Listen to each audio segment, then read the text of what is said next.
នឹកមិនភ្លេចរៀងរាល់ថ្ងៃសំដីស្រីផ្អែមសំដីផ្អែមតិចចិត្តតាគូព្រេងអ្នកណាវាស្នាខ្ញុំមានឬទេឬជាការនៃទុំនេះឬជាស្នេហ៍គេទៅហើយឆ្លើយប្រាប់ខ្ញុំផងបើសិននឿនអងនឹងមិនអាណិតដល់ចិត្តខ្ញុំទេអស់សង្ឃឹមហើយយ៉ាសង្ឃឹមហើយអស់សង្ឃឹមហើយ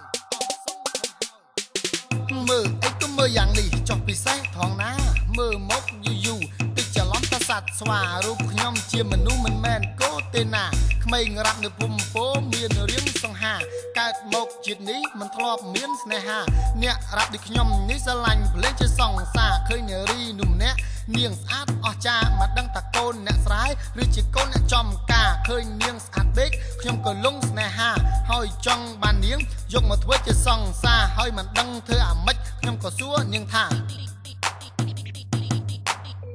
ហេពិសីចូលចាំថ្មីមិនក៏ស្អីនឹងអង្គុយម្នាក់ឯងបើសិនជាបានបងជាតួកំ ប្លែងបលែងឲ្យអូនសប្បាយកុំខ្វល់កុំខ្វាយបើសិនជាអូនបានបងយកមកធ្វើជាសង្សារបងនឹងឲ្យជីវ៉ាអូនសួរទាំងយប់ពីអូនសួរទាំងថ្ងៃដឹងទេពិសីតើបងជាអ្នករ៉ាប់ថ្មីឈ្មោះ MC Boo ម្ចាស់បតកុំទៅគិតអីគេហៅអាកូប៉ុន្តែគេច្រឡំសត្វកបីព្រោះតែបងនេះខ្មៅប៉ុន្តែចិត្តបងភក្តីនៅស្រុកស្រីសន្ធរខេត្តកំពង់ចាមណាថ្លៃកាប់ពីនៅភូមិពោបងមានឈ្មោះលបាញ់លបីព្រោះតែបងបកាញ៉ាយបងពូកាតាក់តងស្រីតែឥឡូវតាក់តងអូនដើម្បីទទួលជោគជ័យបើសិនជាអូនយល់ព្រមពីប្រាប់បងមកថ្លៃសួរបងលោកលីពីប្រាប់តាប្រាប់យាយឲ្យលក់គោលក់កបីលក់ខ្សែលក់ដីលក់ទាំងឯ013លក់សាឡាចេះដីមាសពេជ្រថ្មីលក់គ្មានសល់អ្វីឲ្យតែស្អីពេញចិត្តពីប្រាប់បងមកថ្លៃអូនកុំទៅគិតអីតើអូនចង់បានអីបងទិញឲ្យពិសីអាវថ្មី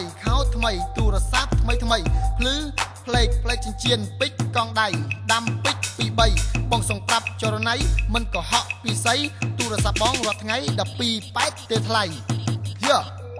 ហេពិសីចូលចាំថ្មីមិនក៏ស្អីនឹងអង្គុយម្នាក់ឯងបើសិនជាបានបងជាតួកំ ប្លែងបលែងឲ្យអូនសប្បាយកុំខ្វល់កុំខ្វាយបើសិនជាអូនបានបងយកមកធ្វើជាសង្សារបងនឹងឲ្យជីវ៉ាអូនសួរទាំងយប់ពីអូនសួរទាំងថ្ងៃដឹងទេពិសីតើបងជាអ្នករ៉ាប់ថ្មីឈ្មោះ MC Boo ម្ចាស់បតកុំទៅគិតអីគេហៅអាកូប៉ុន្តែគេច្រឡំសត្វកបីព្រោះតែបងនេះខ្មៅប៉ុន្តែចិត្តបងភក្តីនៅស្រុកស្រីសន្ធរខេត្តកំពង់ចាមណាថ្លៃកាប់ពីនៅភូមិពោបងមានឈ្មោះលបាញ់លបីព្រោះតែបងបកាញ៉ាយបងពូកាតាក់តងស្រីតែឥឡូវតាក់តងអូនដើម្បីទទួលជោគជ័យបើសិនជាអូនយល់ព្រមពីប្រាប់បងមកថ្លៃសួរបងលោកលីពីប្រាប់តាប្រាប់យាយឲ្យលក់គោលក់កបីលក់ខ្សែលក់ដីលក់ទាំងឯ013លក់សាឡាចេះដីមាសពេជ្រថ្មីលក់គ្មានសល់អ្វីឲ្យតែស្អីពេញចិត្តពីប្រាប់បងមកថ្លៃអូនកុំទៅគិតអីតើអូនចង់បានអីបងទិញឲ្យពិសីអាវថ្មី